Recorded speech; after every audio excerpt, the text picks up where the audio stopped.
So this section I'm calling Begin with the End in Mind, with the reason being that I want you to keep this in mind throughout the whole course of ultimately what are we trying to achieve with everything. And so everything as you're learning it, have a couple of goals in mind.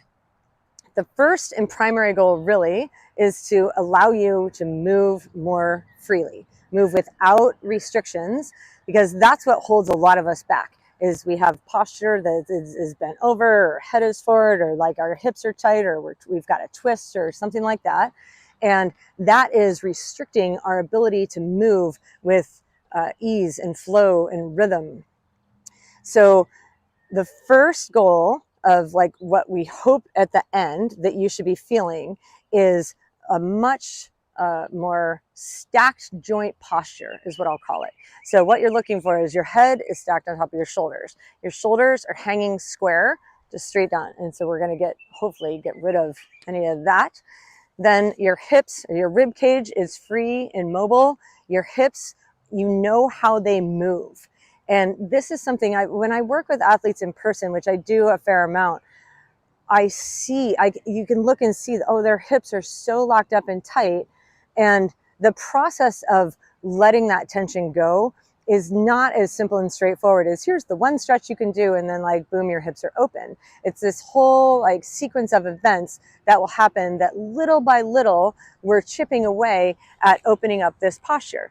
So when you know that at the end of this, what we're looking for is this stack joint posture. We're looking for you to know and be able to feel when your hips feel tighter than normal, because you're like, oh, I know what it feels like when they're not tight. So then when they are tight, you can recognize that.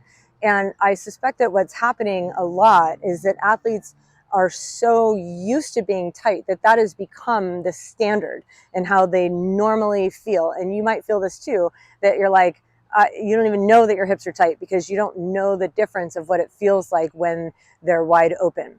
Another common thing that I see is like people's rib cages are super locked up. Their breath is high and tight, like up in their chest. That maybe makes your shoulders rise, but your diaphragm's locked up and everything is stiff and tight in here. And from there, it's a really challenging to express fluid, easy movement that is unrestricted because we've got these body parts that are like held and tight and guarded. And so if we're starting with the end in mind, knowing that is our goal, is this stack joint posture. What you'll find is that once your joints get stacked up, and this makes a lot of sense, is that your muscles then will be able to let go of tension. And so if we think about this for a minute, and let's just use our head for example. If I have a head forward posture, which is like really common, that I've got my chin is jetted forward like this, it happens to so many of us because we spend a lot of time on our phones, we're staring at screens, we're looking at the computer, our heads are forward. We might not even know this, but if your head is forward like this, all these muscles back here behind your neck have to work extra hard trying to hold your head up because your head is heavy. And so once you can get your head stacked up onto your shoulders, all of those muscles will then be able to let go and release. And so it's a mistake sometimes where people will say, oh, I need to stretch more. Well, if you stretch those muscles, or like you get a massage, or you try to like let the muscles get more relaxed, that will work very temporarily. But if you are not stacking your joints so that they're straight up and down, then immediately the next day, those muscles will just go back to their same old pattern of being held, because their job is to keep that joint stable. And so when our joints are not stacked in an alignment, the muscles by default are going to be extra tight. So I do believe, so the way that this course is designed is to, first of all, at the same time, we're going to be trying to release tension, but also trying to get our joints stacked. Because if we don't have our joints stacked, then any effort that we give toward releasing muscle tension will be very, very temporary. So keeping those two things in mind.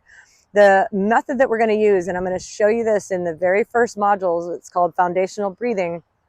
And I'm really going to want you to feel this for yourself, is the difference in muscle tension that you can feel just based on the way that you're breathing. Notice how much more relaxed you can feel with just one big, easy breath with a long exhale.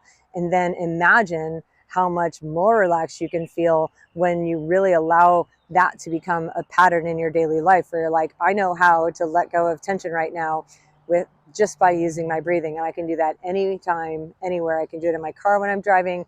I can do it when I'm standing in line, ready to race. I can do it before my workout. I can do it in between intervals. I have a superpower of learning the way that my breath impacts the way that my whole body and mind feel, by the way. And so these movement pattern practices that that I'm going to teach you, that you will do over time consistently, what you'll feel is that over time and with consistency, you'll be like, I feel more open and free. Like your body will just open up. And when your body opens up, your brain opens up, and things start to just flow and it feels better. So if any of this feels sort of like, what is she talking about? I'm just going to ask you to be patient and have an open mind and do the thing. And then I'll invite you to pay attention and see, how does that feel inside you? And when it feels better, you'll be like, oh, I want to do more of that. And that's the whole point, is that once you feel how good this feels for yourself to I let go of tension and my body moves really easily. And from there, I'm able to express myself via movement. That's our goal. All right. So that's the end.